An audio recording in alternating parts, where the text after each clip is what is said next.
현대는 합리적인 자유사상이라면 어느 것이나 어리석고 쓸모없는 낡아 빠진 이미 극복된 것이라고 생각한다. 또한 18세기에 확립된 잃어버릴 수 없는 인간 권리도 비웃는다. 그러나 나는 여기에 이러한 시대에도 합리적인 사상에 신뢰를 거는 사람임을 확언한다. 나는 서슴지 않고 현대인에게 말한다. 지난날의 합리주의가 처음에는 낭만주의에 다음에는 정신물질 양 영역에 있어서 지배권을 장악한 실제 정치에 굴복할 수밖에 없었다고 하여 합리주의는 이미 죽어버린 것이라고 생각하여서는 안 된다. 현대인이 오늘날 어디에서 넘쳐 흐르고 있는 실제 정치의 어리석음을 뼈저리게 체험하고 그것 때문에 더욱더 깊이 정신적 물질적 공궁에 빠지게 되면 그때야말로 오로지 지난날보다 더 심오하고 유력한 새로운 합리주의에 몸을 맡기고 구원을 청하게 될 것이다. 사색을 포기한다는 것은 정신적 파산을 선언하는 것이다. 인간이 사색을 통하여 진리를 인식할 수 있다는 신념이 무너졌을 때 회의주의가 시작한다.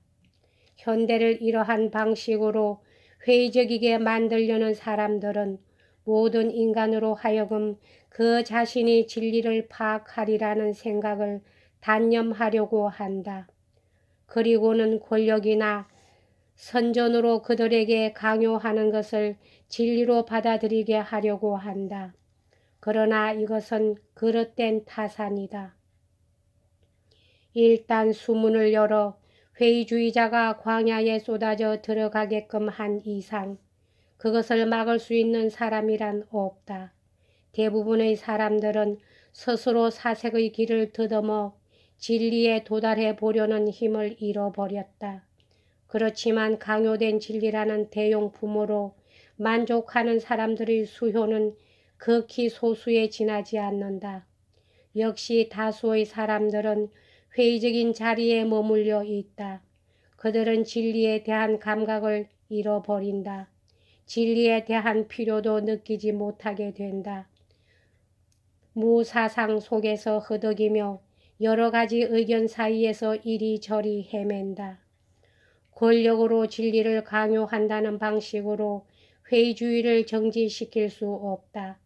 비록 그것이 정신적으로나 윤리적으로 상당한 내용을 보유하고 있다 하여도 그것은 다만 일시적으로 뚜껑을 덮어두는 데 불과하다. 인간이 스스로 인식할 수 있는 진리를 믿지 않는다는 부자연한 상태가 계속하고 그 결과가 나타날 뿐이다. 진리의 도성은 회의주의의 섭한 땅에 건설될 수 없다. 우리들의 정신생활은 끝까지 회의주의로 침투되어 있기 때문에 여지없이 썩어 있다. 그러므로 우리는 모든 점에 있어서 허위에 가득 차 있는 세계에서 살고 있다. 우리는 진리까지도 조직화하려 한다. 그리고 바로 여기에 몰락의 위기가 있다. 회의적이었다가 불가피해서 진리를 받아들였다면 그 진리에서는 사색으로 산출될 진리가 있는 정신적 성질을 찾아볼 수 없다. 그것은 피상적인 것이며 굳어버린 것이다.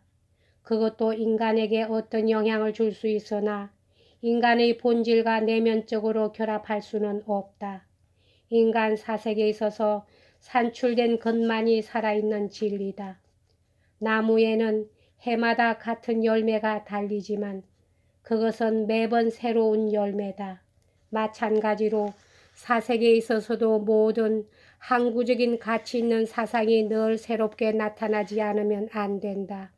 그런데 현대는 회의주의라는 열매 맺지 못하는 나뭇가지에 진리의 열매를 매달아 놓고 익혀보려고 애쓴다. 우리들의 개인적인 사색에 의해서 진리에 도달할 수 있다는 신뢰를 가질 때만 우리는 외부에서 진리를 섭취할 수 있는 힘을 가진다. 자유로운 사색은 깊이를 가지고 있는 한 주관주의에 빠지는 일이라곤 없다.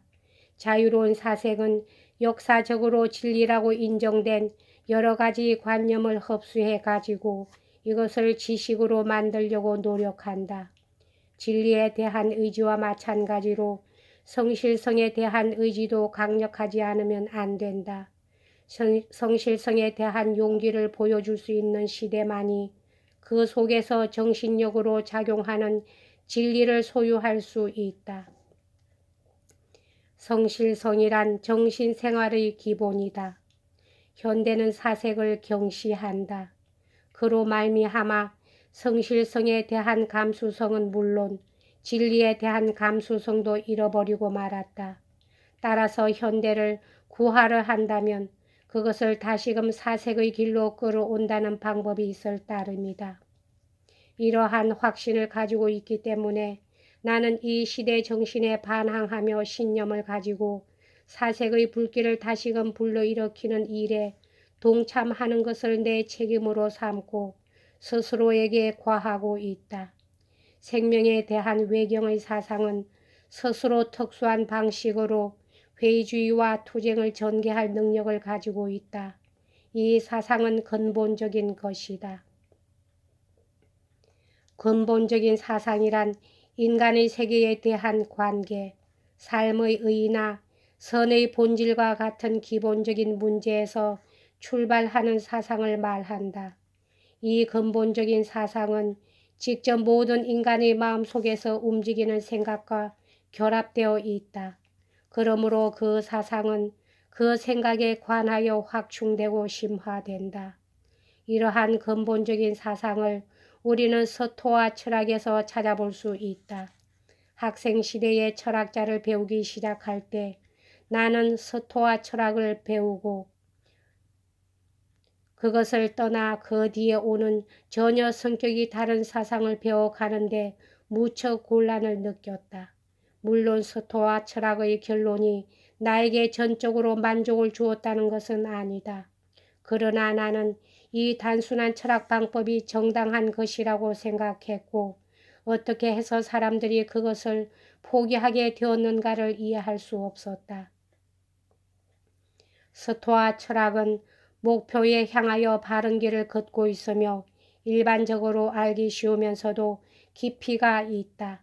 그것은 비록 불안한 것이라 하여도 진리라고 인정하는 것에는 전심을 경주한다. 생명을 내거는 진지함으로써 진리의 몸을 바친다. 참으로 그것은 성실한 정신을 소유하고 있다. 그것은 또한 자신을 집중시키고 내면화하라고 인간에게 권고하며 책임감을 일깨워준다. 이러한 요소들 때문에 나는 서토와 철학을 위대하게 생각하였다. 그뿐만 아니라 인간은 세계와 정신적으로 관계하며 하나가 되어야 한다는 서토와 철학의 근본 사상도 나에게는 진리라고 생각되었다. 서토와 철학은 본질에 있어서 신비주의에 이르는 자연 철학이다. 서토와파의 사상을 근본적인 것이라고 느낀 것처럼 노자의 도덕경을 알게 되었을 때도 노자의 사상을 근본적인 것이라고 생각하였다. 노자에 있어서의 근본적 문제는 인간이 단순한 사색으로 세계와 정신적인 관계를 가지고 이러한 세계와의 합의를 자신의 삶으로 확정한다는 데 있다. 그러므로 중국과 히랍의 서토와 철학자들은 그 본질에 있어서 서로 유사하다. 그 차이를 찾는다.